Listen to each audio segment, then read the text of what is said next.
Nós vamos agora passar para a leitura e exposição da palavra do nosso Deus. Convido você a abrir sua Bíblia lá no Evangelho de Marcos, capítulo de número 1.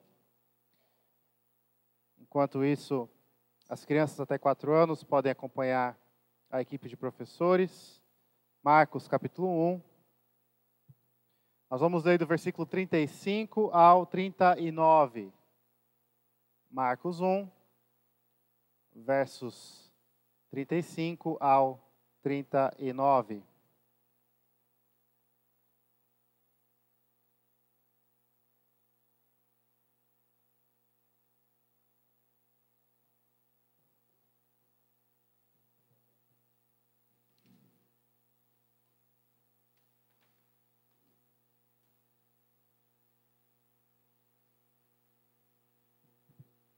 Marcos capítulo 1, do versículo 35 ao 39.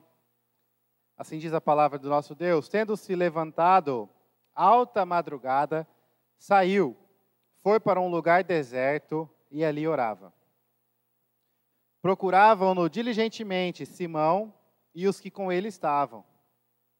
Tendo-o encontrado, lhe disseram: todos te buscam.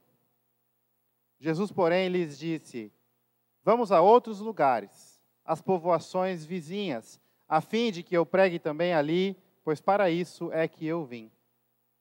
Então, foi por toda a Galiléia, pregando nas sinagogas deles e expelindo os demônios. Vamos orar? Ó Senhor, Pai querido, nós rogamos o Teu auxílio neste momento, para que ao ouvirmos a Tua palavra, possamos ser transformados pelo Teu Santo Espírito, aplicando a sua verdade em nossas vidas. Ajude-nos, ó Senhor Deus, a ouvir com atenção, a ouvir com humildade e submissão, e faça a Tua poderosa obra em nossos corações. É o que nós pedimos, no nome de Jesus. Amém. Irmãos, uma das habilidades que são fundamentais e marcam aqueles que são considerados os grandes estrategistas é a capacidade de quase que ler os pensamentos do seu oponente, de perceber as intenções ou as segundas intenções por trás de cada movimento, de cada atitude. Se você gosta de jogar xadrez, por exemplo, é necessário para ser um grande jogador de xadrez essa habilidade de conseguir ler os movimentos do oponente e entender qual é o objetivo por trás de cada um daqueles movimentos. Em uma guerra, um grande general, um grande líder deve ter a habilidade de conseguir quase que prever o que é que o exército inimigo está pensando e como que eles estão se organizando para a batalha. Essa habilidade, ela é fundamental para algumas posições, para alguns cargos, para alguns ofícios. Se você criou, está criando ou já presenciou a criação de crianças, filhos, primos, parentes, você deve ter percebido que mães, muitas vezes, desenvolvem essa capacidade no que diz respeito aos filhos. Pela forma com que falam, pelo que pedem, a maneira que pedem, pelos gestos, a leitura corporal. As mães, às vezes, ou muitas vezes, ou às vezes sempre, conseguem saber o que é que se passa realmente na cabeça daquele filho, o que é que está por trás daquele pedido, daquela reclamação, daquela atitude. Pais têm um pouquinho mais de dificuldade em fazer isso, esse é um dom que as mães têm. Mas você pode ser um grande estrategista. Você pode ser um grão-mestre no xadrez e saber identificar a segunda intenção do seu oponente rapidamente, com facilidade. Ou você pode ser uma mãe que praticamente lê os pensamentos do seu filho. Existe alguém que é muito superior em saber o que se passa no coração dos homens, e este alguém é Jesus Cristo. Você pode ser muito bom nisso, e ainda assim você não se compara ao Senhor Jesus. Existe um ditado que diz: quem vê cara, não vê coração. O nosso Senhor Jesus vê os dois. E o texto que nós lemos nos mostra exatamente isso. Uma situação em que os homens interpretam o que está acontecendo de uma forma, enquanto o Senhor Jesus vê a verdade e o que está escondido nos corações dos homens. A segunda intenção, a intenção escondida, é clara como o dia para o nosso Senhor Jesus. Ou seja, o que nós aprendemos no capítulo 1 de Marcos, do versículo 35 ao 39, é que enquanto Cristo busca a presença do Pai, muitos buscam os milagres de Cristo e se esquecem do real propósito de Jesus Cristo. Enquanto o próprio Jesus Cristo busca a presença do Pai, muitos buscam os milagres de Cristo e se esquecem do real propósito de Cristo. Nós vamos ver 3 pontos. Primeiro, vamos ver como Cristo busca a presença do Pai, no versículo 35. Depois nós vamos ver como muitos buscam os milagres de Cristo, no versículo 36 e 37. E depois vamos ser lembrados qual é o real propósito de Cristo, no verso 38 e 39. Enquanto Cristo busca a presença do Pai, muitos buscam os milagres de Cristo e se esquecem do real propósito de Cristo. O texto nos diz no versículo 35, tendo-se levantado alta madrugada.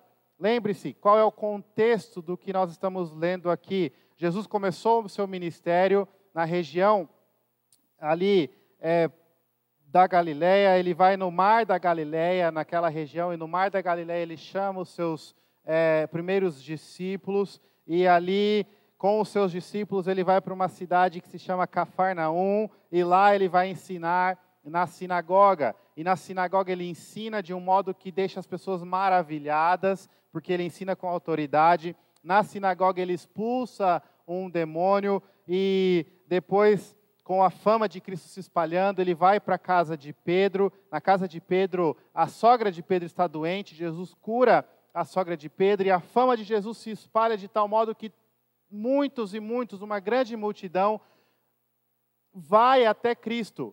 E ali Cristo cura, Cristo expulsa os demônios, Cristo faz grandes milagres.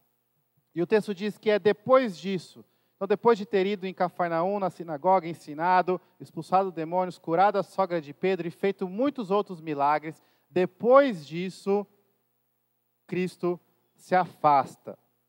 Marcos nos conta que Jesus levantou alta madrugada.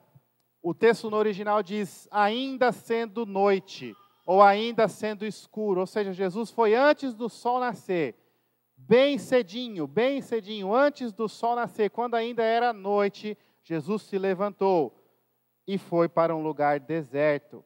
E neste lugar deserto, ele orava.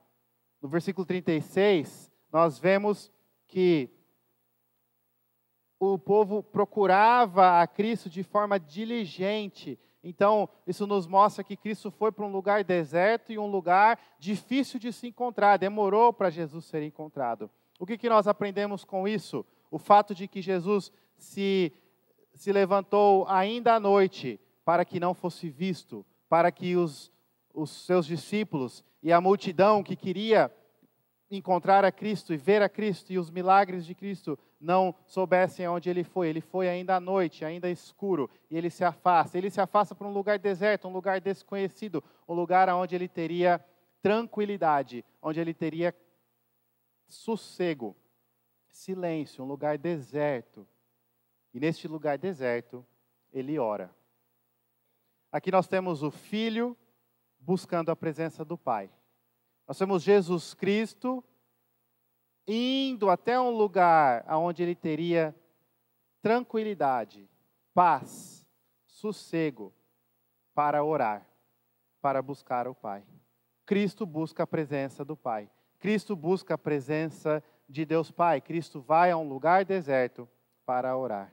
Veja, Cristo vai propositalmente, ainda escuro, sem avisar ninguém, sem chamar ninguém, a um lugar deserto. Cristo queria ficar afastado temporariamente das pessoas. Cristo queria a distância. Cristo queria a solidão das pessoas.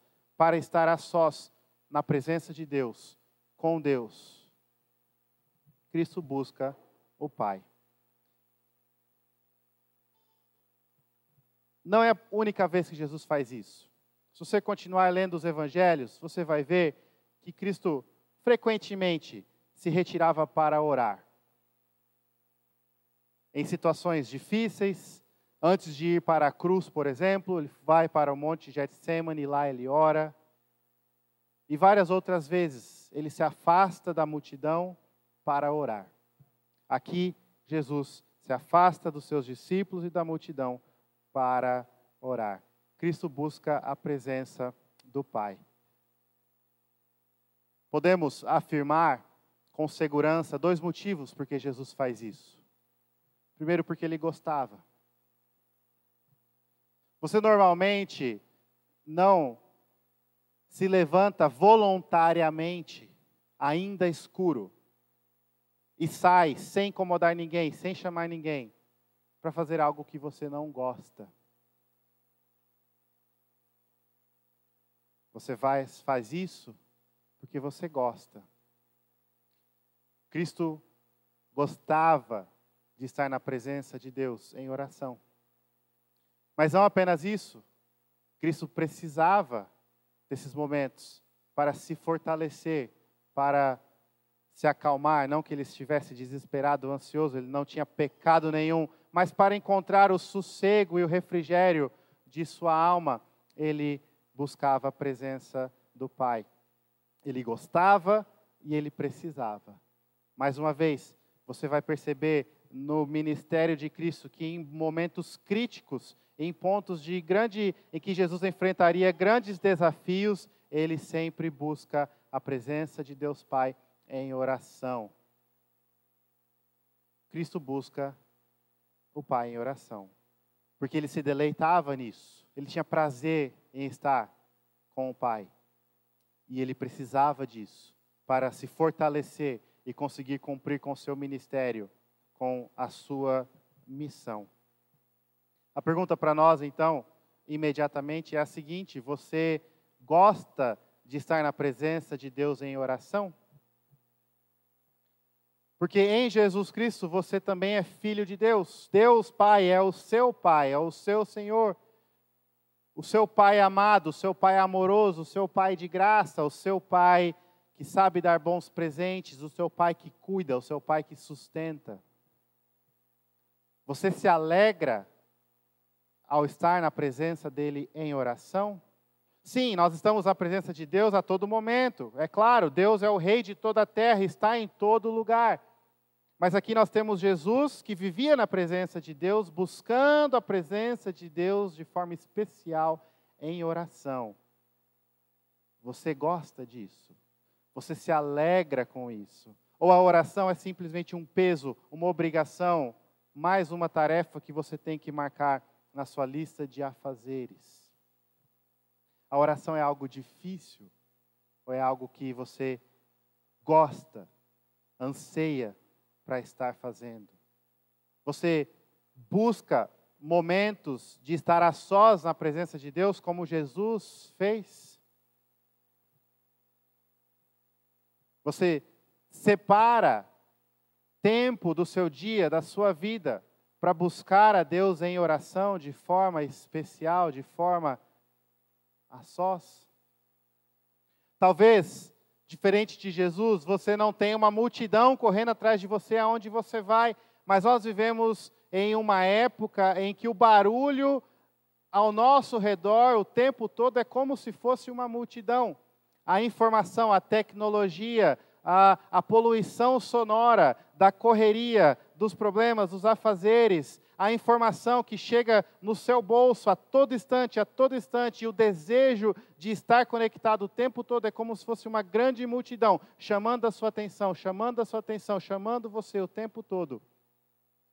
Às vezes o que nós precisamos é fazer como Jesus e nos afastar de todo esse barulho e buscar a presença de Deus em oração.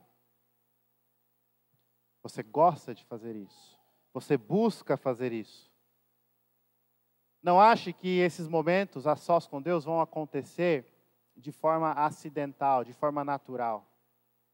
Você precisa intencionalmente, como Cristo fez, se levantando à alta madrugada. Não quer dizer que você precisa orar na alta madrugada, mas o princípio aqui é que Cristo foi intencional. Ele separou um tempo que ele ia conseguir estar a sós dos outros para estar na presença de Deus. Na sua rotina, no seu dia a dia, esse tempo pode ser de manhã, à noite, à tarde, alta madrugada, tarde da noite, cedinho, não sei.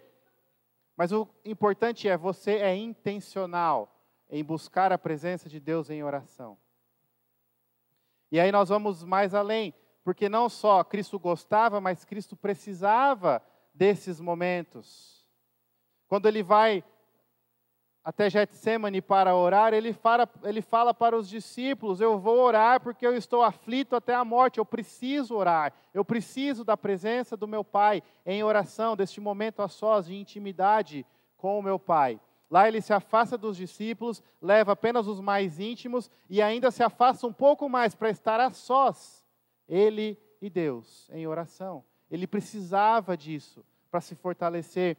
Agora, pense o seguinte, se Jesus Cristo, Filho de Deus, que não tem pecado nenhum, que foi ungido com o Espírito Santo sem medida, precisava orar para conseguir cumprir com o seu propósito, com a sua missão aqui na terra. Se o próprio Cristo precisava de momentos a sós, na presença de Deus orando, por que eu e você achamos que vamos conseguir nossa vida, viver nossa vida aqui neste mundo como cristãos, sem oração? Por que eu e você achamos que oração é algo desnecessário? Se der tempo eu oro. Se der tempo eu oro. Não preciso, não. Eu tenho outras coisas para fazer. Tenho coisas mais importantes. Essa história de separar tempo para orar, para estar a sós na presença de Deus, é coisa de gente que quer parecer mais santa. O importante é agir, é trabalhar, é servir. Eu poderia estar dando comida para os pobres, ajudando as viúvas. Eu poderia estar servindo na igreja. Eu não tenho tempo para isso. Desculpas atrás de desculpas de pessoas que não têm noção da necessidade que nós temos da oração. Estar na presença de Deus Pai, em oração, é necessário. É o que vai nos fortalecer no momento de fraqueza. É o que vai nos refrigerar quando nossa alma estiver em chamas. É o que vai nos acalmar quando nossa alma estiver como um mar agitado. É o que vai nos alegrar quando estivermos tristes. É o que vai mostrar e nos lembrar que nós estamos nas mãos de um Deus Santo, que é o nosso Pai, e nos escuta a todo instante. Cristo busca a presença do Pai. Você tem buscado a presença do Pai? Você gosta disso? Você sabe que precisa disso? Tire tempo para orar. Faça isso uma prioridade na sua vida. Você não vai conseguir ser um pai como você deveria ser, se você não tem uma vida de oração. Você não vai conseguir ser um marido como você deveria ser, uma mãe, uma esposa como você deveria ser, um aluno, um professor, um vendedor, um advogado, um médico, seja lá qual for a vocação que Deus te deu. Você não vai conseguir ser um cristão, sal e luz, sem uma vida de oração. Busque a presença do Pai. Jesus buscou a presença do Pai. Mas o texto nos diz que enquanto Cristo faz isso, enquanto Cristo busca a presença do Pai, muitos buscam a Cristo. Mas não buscam a Cristo, buscam os milagres de Cristo. Veja o que acontece. O texto nos diz, Jesus foi ainda à noite, escuro, se retirou para um lugar deserto, demorou para os discípulos o encontrarem. Mas Pedro e os outros discípulos encontraram a Jesus, depois de muita procura. E no verso 37, tendo-os encontrado, lhe disseram, todos te buscam. Quem são todos? Provavelmente os discípulos e a multidão que estava atrás de Jesus.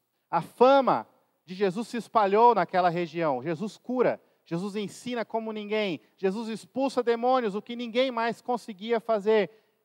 Venham ver. E a fama de Jesus se espalhou. E então, uma multidão, muitos buscavam a Jesus Cristo. Mas veja, Jesus diz o seguinte: olha, vamos a outros lugares, as povoações vizinhas. Não vamos para onde estão me buscando. Esse texto é um pouco estranho a primeira vez que lemos, porque os discípulos também pensaram assim como nós podemos pensar.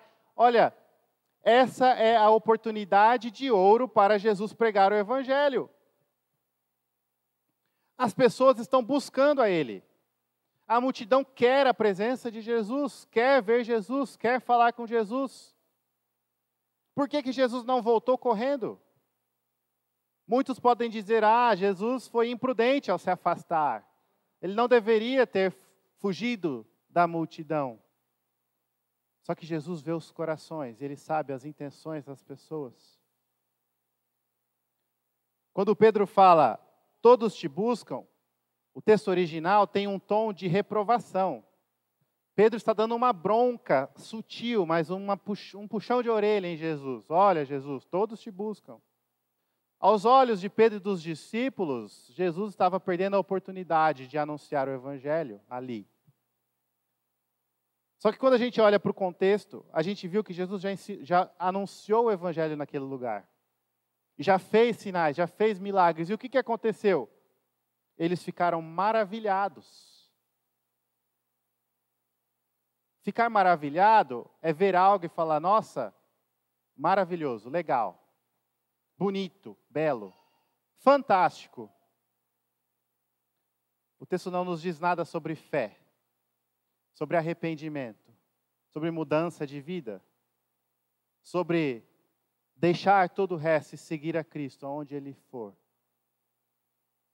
A multidão queria ver as coisas maravilhosas que Cristo fazia. Não queria Cristo. Pedro não sabia disso. Pedro achou, olha, todos te buscam, Senhor. Volte, volte. Jesus diz, não, nós vamos para outro lugar. Porque eu preciso pregar o Evangelho em outros lugares. O que nós vemos aqui é que Jesus buscou a presença do Pai. E enquanto Ele fazia isso, muitos buscavam os milagres de Cristo. Eles queriam as curas que Cristo faz. Queriam ver Cristo expulsar os demônios. Os milagres, os benefícios que as pessoas recebiam quando Cristo operava milagres. É isso que eles queriam. Jesus não volta para lá. Queridos, a mesma coisa acontece nos dias de hoje. Muitos e muitos até buscam a Cristo. Só que assim como esta multidão não buscam a Cristo, buscam os milagres de Cristo. Procuram a Jesus quando estão passando por crises, desempregados, doentes, enfermos, sofrendo, abatidos. Mas tudo o que eles querem é uma solução temporária para estes problemas terrenos. Buscam os milagres de Cristo. Quando escutam o evangelho genuíno, isso os ofende e os afasta. Então vão para outro lugar onde vão ouvir um evangelho sem cruz. Um evangelho que é mais ou menos assim, olha, Cristo te ama e quer te dar tudo o que você deseja. Venha até Ele. Um evangelho que não diz nada sobre negue-se a si mesmo, perca a sua vida para achá-la. Um evangelho que não diz nada sobre carregar a sua cruz e seguir a Cristo. Um evangelho que não diz nada sobre deixar para trás pai, mãe, filho e tudo o resto que possa te impedir a seguir a Cristo. Este evangelho ninguém quer. Eles querem um outro evangelho que diz assim, Jesus te ama e vai fazer tudo o que você deseja. Basta você pedir. Basta você pedir. Venha até Cristo. Muitos procuram os milagres de Cristo. Alguns são ainda mais audaciosos e corajosos e tentam barganhar com Cristo. Não, eu não acho que Cristo é meu servo e Cristo deve me servir, mas eu posso negociar com Ele. Então, veja só, eu vou dar meu dízimo e em troca Ele me faz prosperar. Eu vou dar meu dízimo todo domingo, porque eu quero muita prosperidade. Eu estou precisando de um emprego, então eu vou na reunião de oração, eu vou na igreja, eu vou me dedicar até eu arrumar o emprego. Eu estou doente, precisando da cura, então eu vou buscar todo tipo de pregação e palavra e vou buscar a Cristo até eu obter a cura. Muitos buscam a Cristo. Ou melhor, muitos buscam os milagres de Cristo, não ao Senhor Jesus. Se existisse a possibilidade de obter a cura, a riqueza, a solução sem Cristo, eles pegariam imediatamente. E se a escolha fosse dada, você quer a prosperidade ou você quer a salvação em Jesus Cristo? Eles queriam a prosperidade. Eu quero o milagre, eu não quero a Cristo. Eu quero o que Cristo pode me dar. Eu não quero a Cristo. A pergunta para mim e para você é: nós buscamos a Cristo ou aos milagres de Cristo? Se nós tivermos Jesus Cristo e nada mais, isso nos basta? Se debaixo da vontade santa e eterna de Deus, tivermos Cristo Jesus, mas perdermos emprego, saúde, família, isso nos basta? Nós queremos a Cristo ou os milagres de Cristo? Jesus responde aos discípulos e nos lembra do seu real propósito. Ele diz assim, versículo 38 e 39, vamos a outros lugares, às povoações vizinhas, a fim de que eu pregue também ali, pois para isso é que eu vim. Então foi por toda a Galileia, pregando nas sinagogas deles e expelindo os demônios.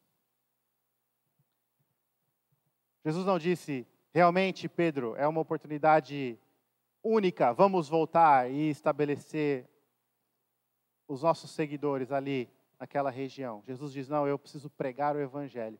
É para isso que eu vim. E eu preciso ir para outros lugares, para que outros também ouçam o Evangelho. Pregar o Evangelho é anunciar o reino de Deus, é anunciar a salvação em Jesus Cristo, que Ele mesmo conquistou, que Ele mesmo tornou real e tornou possível. Jesus veio ao mundo, então, não para fazer milagres, mas para fazer o maior de todos os milagres, que é trazer a salvação. O que eu quero que você entenda nessa noite, o que eu preciso entender, é que quando nós buscamos os milagres de Cristo e não a Cristo, o problema maior não é só que somos interesseiros, egoístas e idólatras, que normalmente é isso que acontece, porque eu não quero adorar a Deus, adorar a Jesus, eu quero adorar a mim mesmo e um Jesus que me sirva para que eu me adore, minhas vontades fiquem prontas. Buscamos a Cristo por interesse, com segundas intenções, e isso é um problema, é algo grave, mas o que eu quero mostrar nesta noite é um outro ângulo. Não é apenas um problema e algo grave que precisa ser corrigido, é uma realidade muito e muito triste. É triste a ponto de dar pena e deve nos levar às lágrimas. Porque quando nós buscamos os milagres de Cristo, nós abrimos mão do mais precioso que Cristo pode nos dar, que é o próprio Cristo. A salvação, a reconciliação com Deus, a certeza de que os seus pecados e aquilo que te separa do Deus Santo e Poderoso já foi removido, já foi resolvido. A certeza de que aquilo que mais aterroriza a sua alma, que é o fato de que você está em dívida eterna contra um Deus Santo e Poderoso, já foi solucionado. E agora você não é mais um inimigo dele, você não é mais um devedor, você é um filho dele. Quando nós buscamos apenas os milagres de Cristo, queridos, nós abrimos mão de algo imensurável, que tem um valor impossível de se calcular. Muitos acham, olha, essa mensagem contra os interesseiros, chamando a atenção daqueles que apenas querem os benefícios que Jesus pode dar, e realmente é. Mas é muito mais que isso. É para abrir nossos olhos e nos mostrar que você pode ser próspero, você pode obter a cura, você pode conseguir um emprego, ou a promoção, ou um novo carro, ou a nova casa, ou a família perfeita. Se você não tiver a Cristo, todos os outros milagres e bênçãos não valem de nada. Buscar o que Cristo pode dar nesta terra, buscar apenas os milagres, as bênçãos, os benefícios, é algo muito triste. É abrir mão do bem mais valioso que Cristo pode te dar. A vida em abundância. É abrir mão do próprio Cristo em prol de coisas temporárias e vãs que vão passar.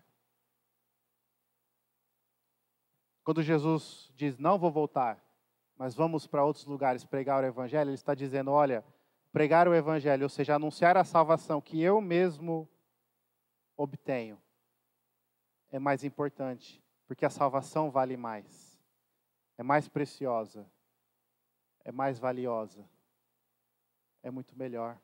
Eu posso voltar para Cafarnaum, e lá eu posso curar todo mundo, mas se for só isso que as pessoas de Cafarnaum obterem, eu estou dando muito pouco para elas, porque eu vim para o mundo não para trazer só a cura, eu vim para trazer a cura final e perfeita da doença maldita do pecado. Eu não vim apenas para expulsar demônios, mas para derrotar Satanás de uma vez por todas. Eu não vim apenas para curar doenças terríveis, mas para vencer a própria morte. Eu vim para trazer pecadores e retirá-los do reino das trevas e salvá-los. Eu vim para salvar, curar, ajudar os necessitados. Eu também faço. E veja, Jesus continuou fazendo. Ele foi nas outras cidades, na região da Galiléia, e lá ele pregou e expeliu demônios. Jesus não é um salvador que deixa necessitados abandonados em sua necessidade. Ele não olha para as pessoas que precisam de ajuda e dizem, olha, você precisa de ajuda, mas o mais importante é a salvação. Ele ajuda, mas ele oferece algo muito maior, a salvação também.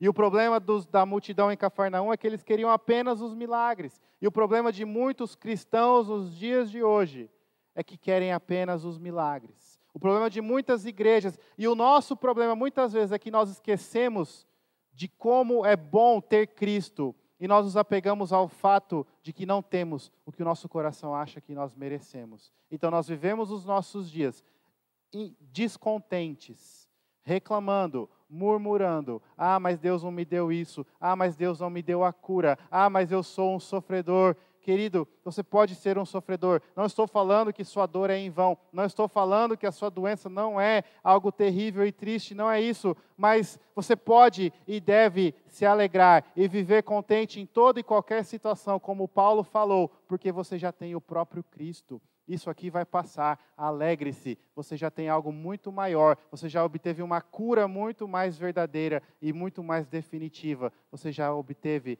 a vida em abundância em Cristo Jesus.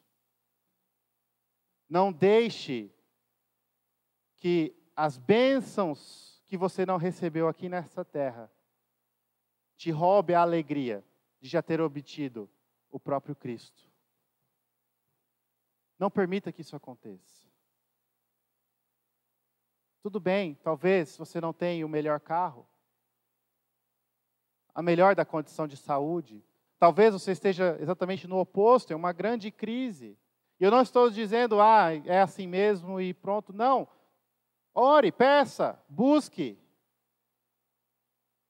Mas não permita que isso seja a condição da sua alegria, da sua paz.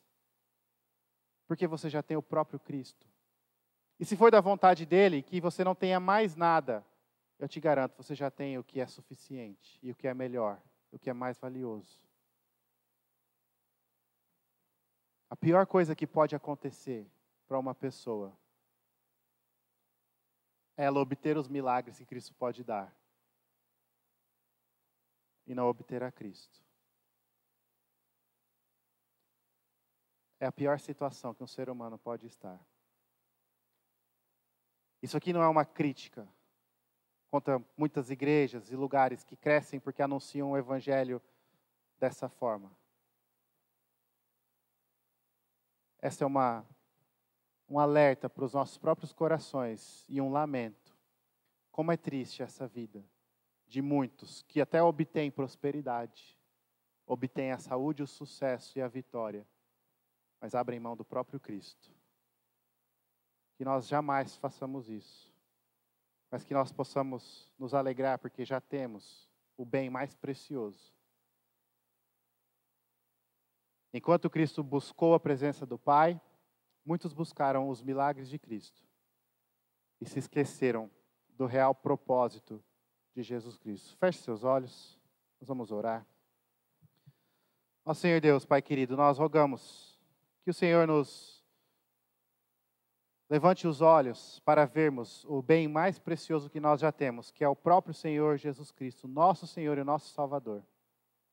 Que nós possamos nos alegrar naquilo que Ele já nos deu e vivermos contentes, sabendo que nós já temos o que é mais precioso, o que é mais valioso, o que nós mais precisávamos.